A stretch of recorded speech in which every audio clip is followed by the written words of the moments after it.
Hello friends, welcome. Le pape a accordé une interview sur une chaîne de télévision suisse, la chaîne RTS, mais seulement les Ukrainiennes ont violemment attaqué le pape, à l'instar du ministre ukrainien des Affaires étrangères, M. Kouliba. Vous vous rappelez de cette célèbre Kouliba qui avait dit que l'Ukraine ne va pas laisser la Russie, l'Afrique entre les mains de la Russie. Atata paratapa. Atara, Nassa. Donc, les Africains sont devenus la chose de tout le monde. Où on a un pays comme l'Ukraine qui vient dire, un ministre ukrainien qui vient, l'Ukraine ne va pas laisser l'Afrique entre les mains de la Russie. Et on lui avait dit ici que l'Afrique n'est jamais entre les mains de la Russie. L'Afrique coopère avec la Russie. Donc, en termes de coopération, qu'est-ce que l'Ukraine peut proposer aux Africains, aux pays qu'on appelle l'Afrique? Parce que c'est immense, l'Afrique est tellement riche. Donc, prenez l'Afrique comme vos gamins, vos enfants, en disant que l'Ukraine ne peut pas. C'est d'abord avoir un problème de réflexion. Et c'est Kouliba aujourd'hui dit quoi? Il répond au pape. Il dit au pape que l'Ukraine ne va pas capituler, l'Ukraine ne va pas montrer le drapeau blanc et que le drapeau ukrainien, c'est le vert, c'est le bleu jaune, je pense. Voilà, c'est ce qu'il a dit. C'est le bleu jaune. Il a dit au pape que voilà le drapeau. Et qu'ils vont se battre jusqu'à la fin de leur vie que de capituler. Mais quand vous l'écoutez, là, les amis, est-ce qu'il lui fait la guerre? C'est facile de dire ça, non? Pendant que les militaires disent autre chose, qu'ils sont en train de souffrir, ils s'accusent mutuellement. Valéry Zalochny a été envoyé comme ambassadeur au Royaume-Uni. Et tous les autres qui sont en train de dire la vérité. Vous avez un politicien, bon, un diplomate, qui vient vous dire non, nous allons nous battre. Avec quoi? Sur le terrain, ils se battent avec quoi? Les Russes sont en train de les faire ça dur. Et le constat du pape est clair, c'est le constat de tout le monde. L'Ukraine est détruite. L'Ukraine n'existe pas en tant qu'État.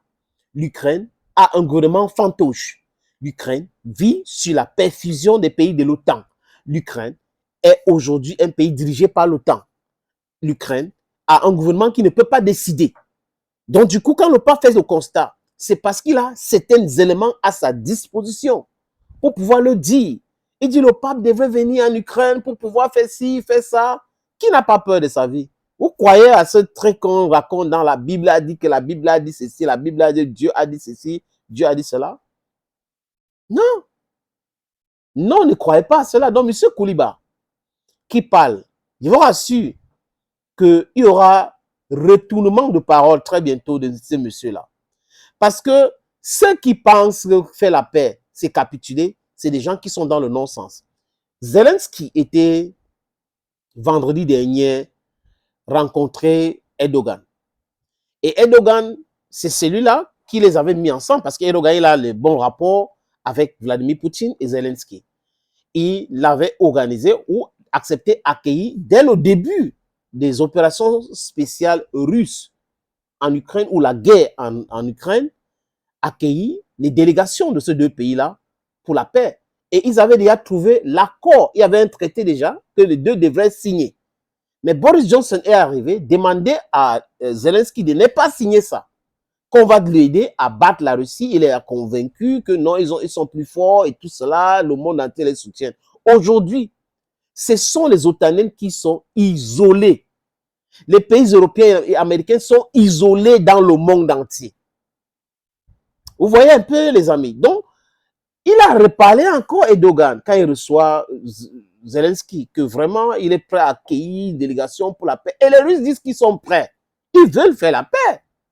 Ils sont en position de force et depuis, ils veulent faire la paix. Parce que dès le départ, je voulais dire, les amis, ils sont toujours en position de force. Ce n'est pas aujourd'hui, ce n'est pas nouveau.